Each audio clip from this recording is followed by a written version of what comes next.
Hello and welcome to Red Sports. We're here in Colombo for the blockbuster India versus Pakistan match. Tomorrow is the match. Time is the clock is ticking at the moment.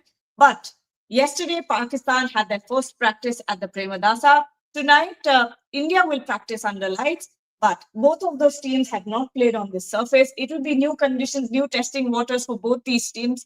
Who is the better equipped team to handle a tricky surface like the R Premadasa is the question that we're asking tonight. Joining me for this show is Boria Mujumdar and Ashok Nambudiri. Boria, I'll start with you. You saw the Pakistan practice yesterday. We also saw that a lot of Pakistani batters were hitting some clean, big shots. But at the same time, if you compare the two teams, who do you think is better equipped to handle the kind of surface that the Premadasa will offer? Before I answer that question, is clearly still jet lagged after that night. That's why I said tonight. This is still very afternoon. We had to shut the curtain. No, tonight, India will practice. Anyway, so anyway, and secondly, our viewers complained, you remember, that our audio was not good yesterday when we tried it from outside. And that is why today we are inside where your audio will not be a problem. We tried we literally blew our tripod totally out. Yeah. We tried in front of the waterfront. The view was spectacular, but people started complaining, saying, "Kya matlab hota hai?" So भाई आप लोगों ने बोल दिया तो हम लोग अंदर आके. Now coming to Gargi's question, I think India is better off. Having said that, Pakistan has two practice sessions. Yesterday they did one, today they will do another. India will just get one. India traveled late. They came in 10. They checked into the hotel, ITC, which is just behind us at 10:30. So and Delhi travel is not easy. You travel from Delhi, it takes about 3.5, 4 hours in the charter. Pakistan has the advantage of being in Colombo for 2 weeks, acclimatized and all of that. But so basically, the point is one team has better skill and better potential. The other team has better understanding of the conditions because they've been here. So that kind of evens this battle out. If there was one contest where Pakistan would feel that, oh, we can contest, we can kind of push India, it should be this one. Because otherwise, if it's India also here for 2 weeks, India would nail them. India is a better quality unit. India will not have a clear understanding of that wicket. They will do only one practice in the center wicket. Yesterday, Shadab was hitting clean, but some of the batters were also struggling against spin. So I think India better off, but that one-dimensional approach will not work. Maybe a 180-90 pitch, not a 220 pitch. I completely agree. In fact, I was actually looking at the numbers, and I think a 160, 170. I think Boria is maybe 10 runs more aggressive in his forecast. I think that might well be a competitive total. Having said that, both the teams haven't played on this particular strip, right? Yes. And so that's going to be something of a advantage or a disadvantage depending on the team. But I think if you go back to the Champions Trophy, when India played in Dubai, that advantage will definitely not be there, is my reckoning. On paper, India is clearly strong. And I think in terms of the context, this is perhaps Pakistan's best chance to get even, after the 15 losses that they've had. For India, it should be a routine victory. If Pakistan pulls it off, it's going to be called an upset. Boria, you've seen that in this T20 World Cup, when we go back to Mumbai, that Wankhede game, India did err on, analyzing that surface. Tilak Verma spoke about it very well in that press conference, where he said that when I went out, because Abhishek Sharma had gotten out so early in his innings for 0, Tilak Verma was batting well. Everyone looked at Tilak Verma, all of the batters, and said, oh, this is a perfect, Wankhede track that we always see, but it wasn't. And they were, by the time they analyzed the surface, it was too late for them. There was already a collapse, and Suryakumar Yadav had to come in and save the day for India. Already one, sort of a mistake when it comes to analyzing the surface. Tonight as well, coming from Delhi, which was very cold, 14 degrees. We're talking about 14 degrees to Sri Lanka. It's very hot here. How much of a decisive factor will the conditions play? These are important questions, and I heard you say this in your live also on that day from Delhi about the Tilak Verma press conference and similar things that they kind of did not judge the strip well, and they agreed. And see, the best part about high pressure situations, and Abhinav says this very well, that in high pressure situations, firstly you have to accept that it's a high pressure situation. Don't come and tell me like Pakistan said, oh, India Pakistan is just another game. No, damn it, it's not just another game. It's India Pakistan. Otherwise, this will not happen. So you have to accept it's India, Pakistan. You think it's Namibia. You think it's Scotland. You think it's some other game. No, it's not. You've got to embrace the occasion. The second step is introspection. Again, if you are going into an Olympic Games, you have to introspect what can go wrong. India did. They said, yes, we were wrong in assessing that one wicket. We kind of played too many shots, still up, all of them. So I think they are now ready. And against Namibia, 6 overs, 87 odd in the first, 6 overs power play. And we were thinking 230, 240, 50. It didn't happen. India finished off with 209. So there was a correction. I think the intensity will be different. India will assess it proper. They would have done their research. The Usman Tariq factor, now we know what they can do. They can pull out.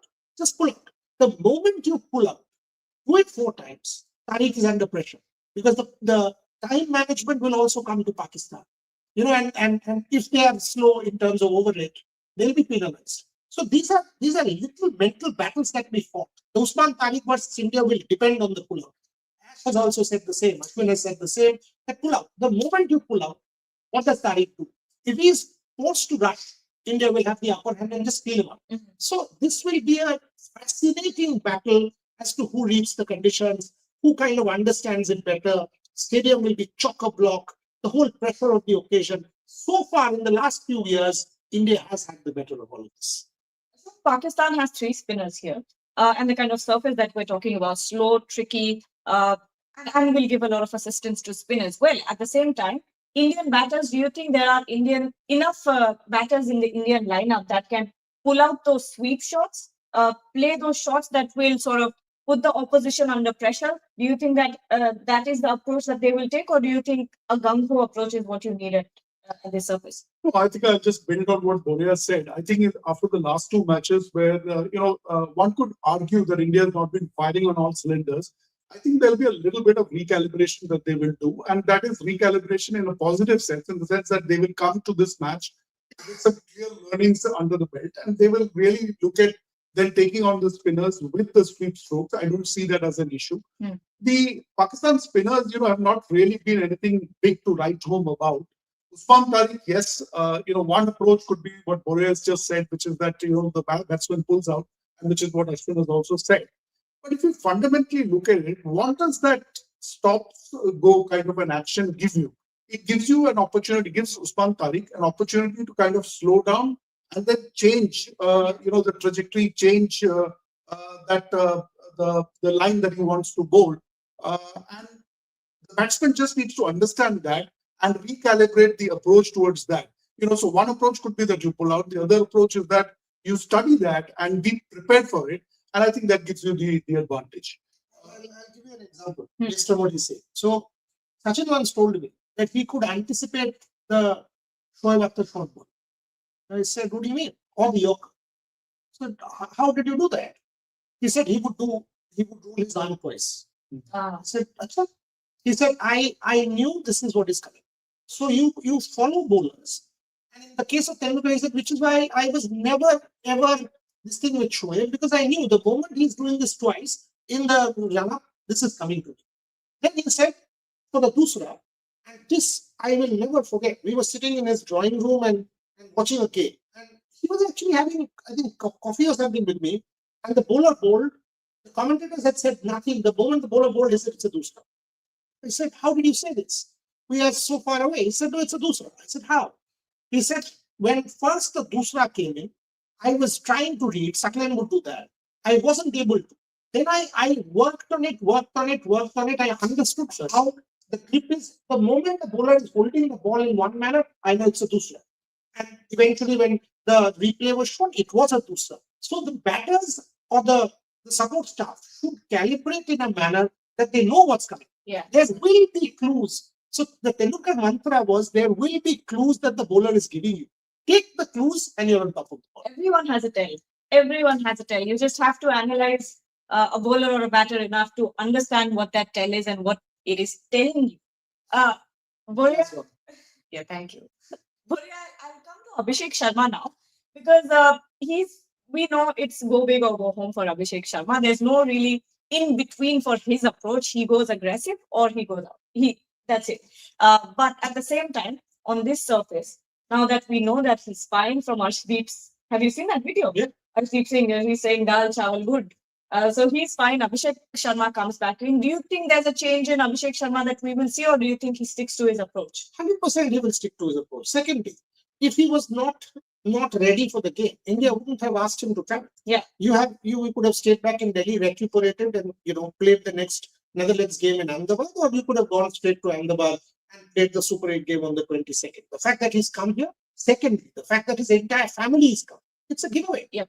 The fact that his entire family is coming to see what? To see him sit on the bench? No. I mean, you are coming clearly because there is a chance. No one's saying 100%, but clearly there is a major chance of the guy playing. I will say there is 80% chance of him playing rather than not playing. So Abhishek Sharma will not change his approach because he has been given the license. Shaheen Afridi mentally will be up against Abhishek Sharma because he was taken to the cleaners at the Asia Cup. Abhishek Sharma attacked him in the first game. In the second game, India was off to a flyer. In the final, he was out, but 2 out of the 3 games he managed it. Now, if he and Nishan Kishan get going, it's done.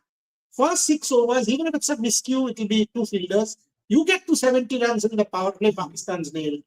They will know that. And they also know that if there's India 8 batters, answer at 8. Yeah. And if Washington is playing, you've got that as well. They have enough and more batting depth to take a chance with Abhishek Sharma. And we've seen maximum times, 3 out of 5, it's coming off. Take it. And with the kind of depth that we have, you already have solid batters till number 8. Then you have a Varun who's with the bat. He can still come in and give 10 runs to India. And those margins make a difference in T20 eyes.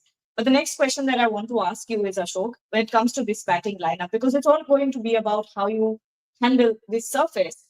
Who do you think is the trump card here? Who do you think is the one person that goes in and stabilizes everything for India while the other, bat around him?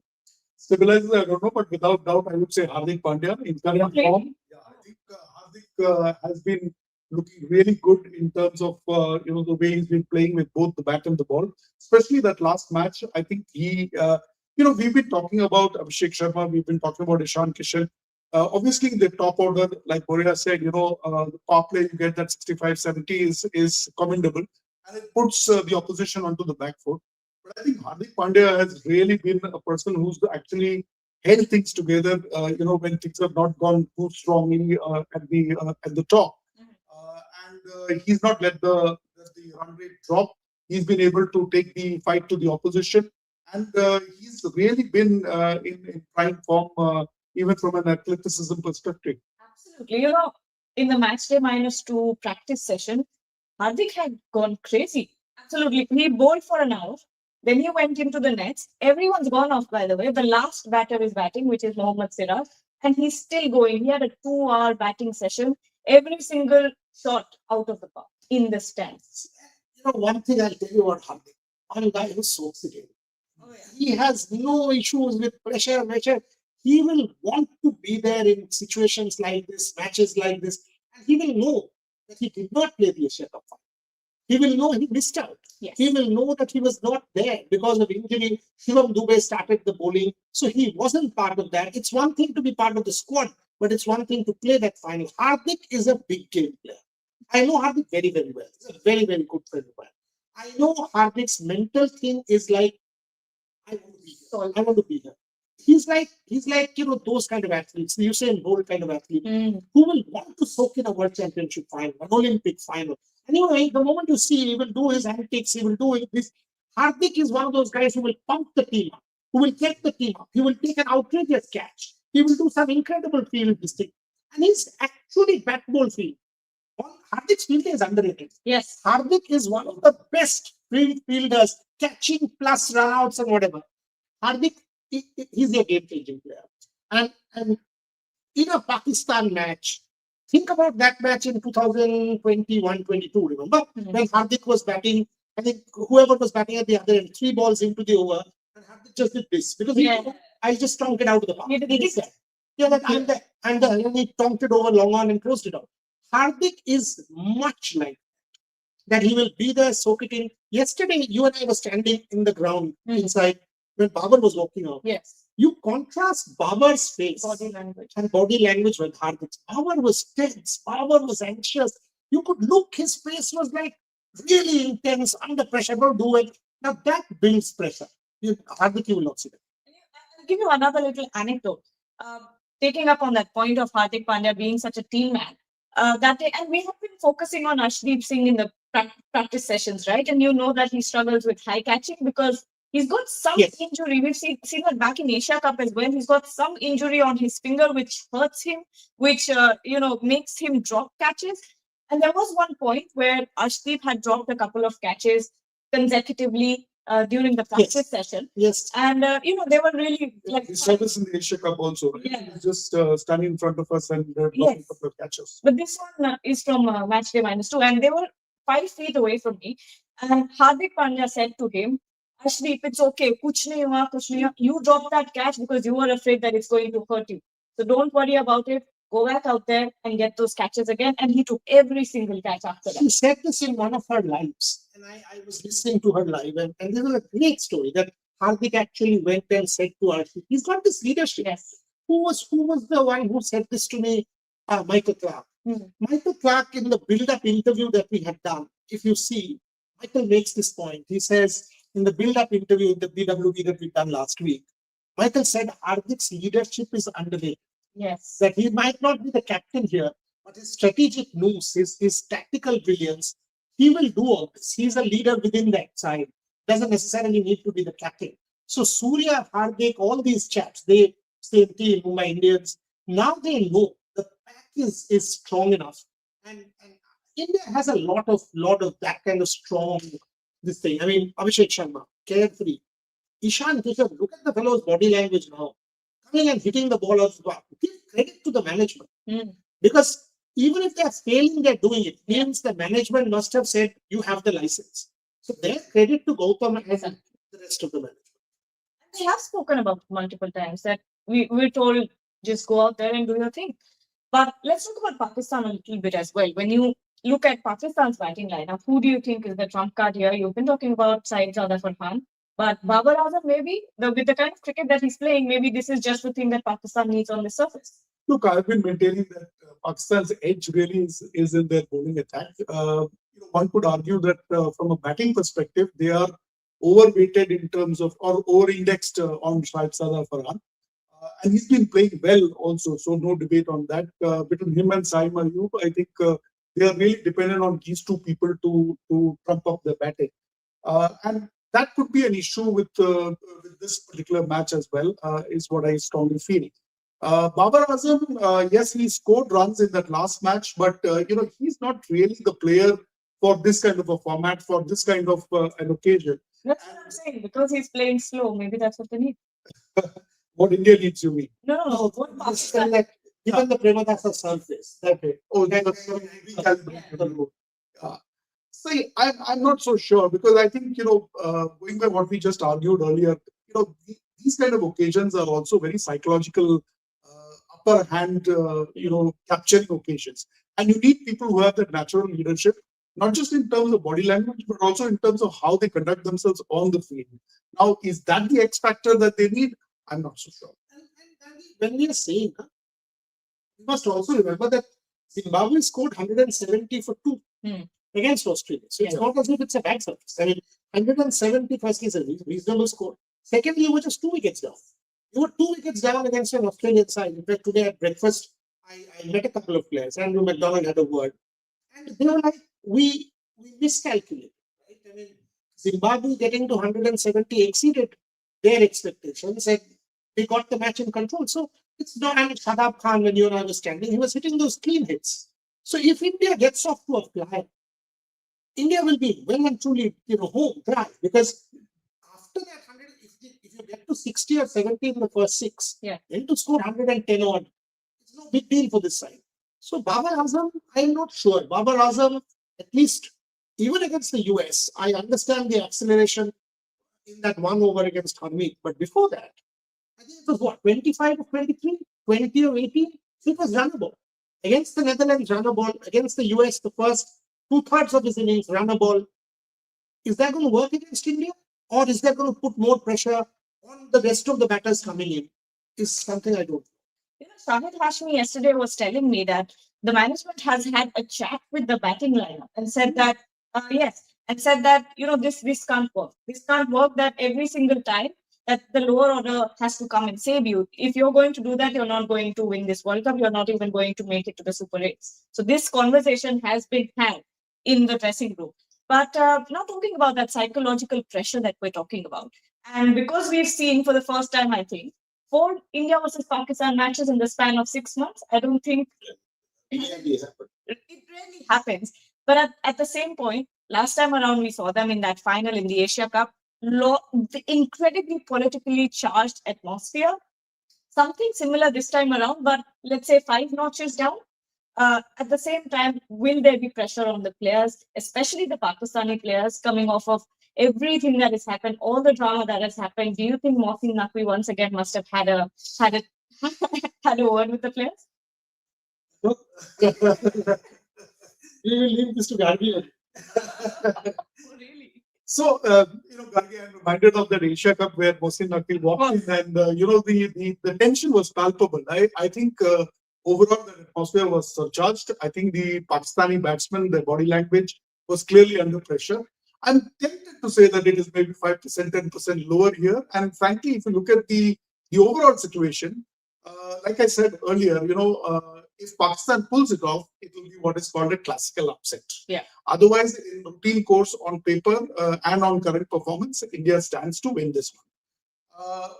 Having said that, I think when it comes to the actual conditions on the ground, I think the players will be under pressure because it is a marquee match in that kind of context, which is that it is going to be high pressure. There is going to be a lot of attention that is going to be out there.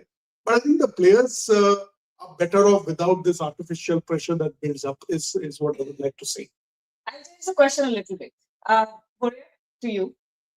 Everyone says, Surya Kumar Yadav comes out and says the same thing. So does Salman Ali Yadav, that this is any other game. We're going to focus on the cricket, but we know that it's not just any other game. This is a game where there's a lot of pressure.